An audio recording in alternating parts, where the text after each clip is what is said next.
Olá, todos os meus alunos do Colégio Conectar Antares, professor Romário, Geografia falando. Bom, hoje o nosso tema da aula vai ser a distribuição populacional do continente asiático. Nós vamos ver as densidades demográficas e as regiões que existem um maior quantitativo populacional e outras que não têm tanta população por quilômetro quadrado quanto outras. Por exemplo, existem muitas regiões desérticas no continente asiático que a densidade demográfica é baixíssima.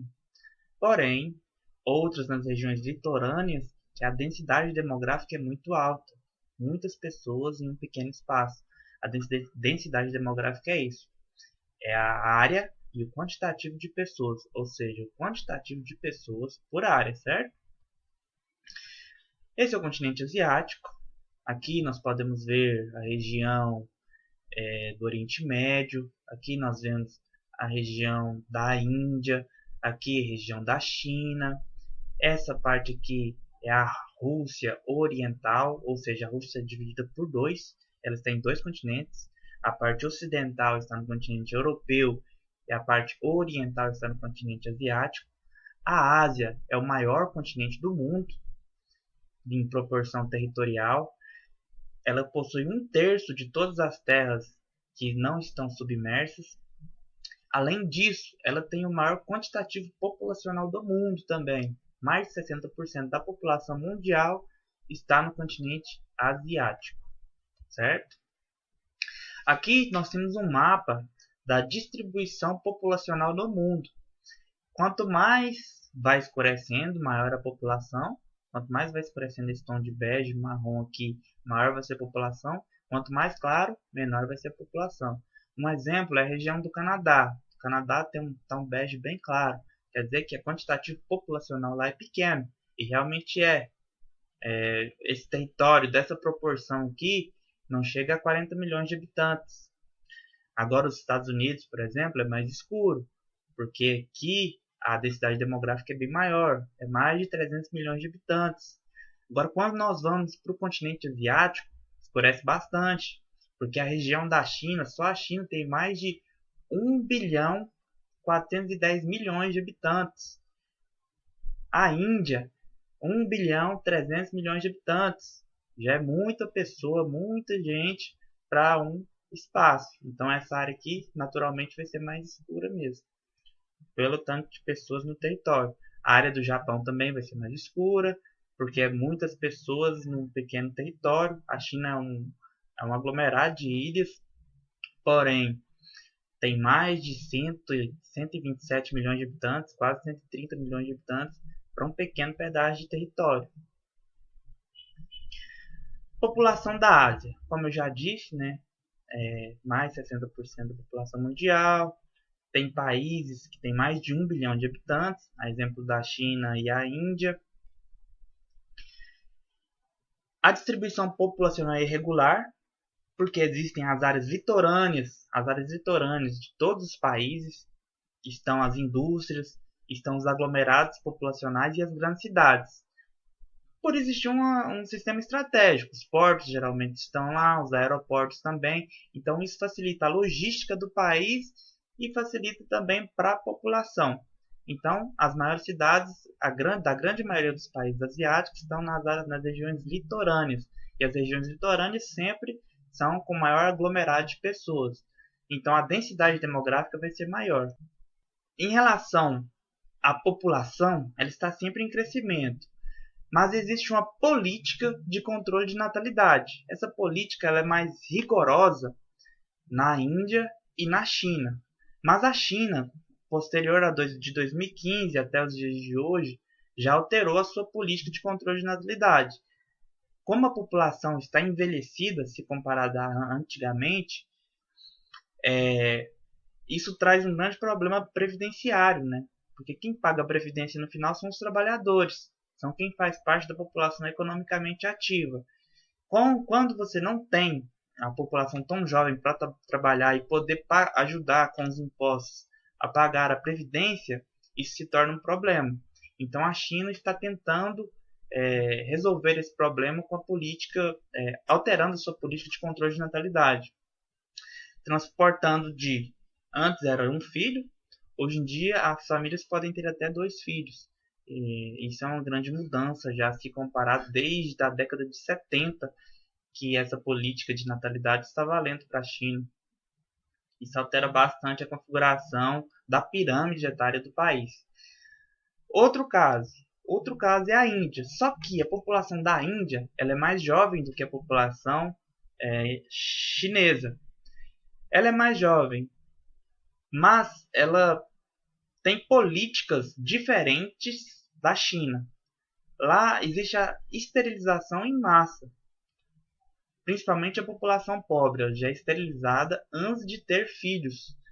Isso para evitar a maior aglomeração populacional no país.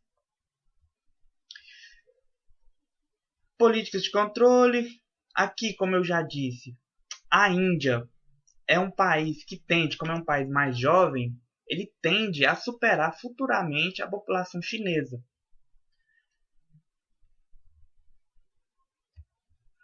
O crescimento demográfico e as desigualdades sociais. Bom, os fatores que colaboram para o crescimento demográfico acelerado na Ásia. Quais foram? Nós podemos enumerar as características sanitárias melhores para a população, o avanço da medicina e a longevidade das pessoas, e também acaba que a questão da natalidade, a taxa de natalidade crescendo no país. Como as tendências sanitárias melhoram, a tendência da saúde também e do povo é ter uma maior longevidade. Quando o povo tem uma maior longevidade, automaticamente a população vai se estender, vai estender a sua vida e vai alterar a pirâmide etária do país. Isso que acontece em todos esses países.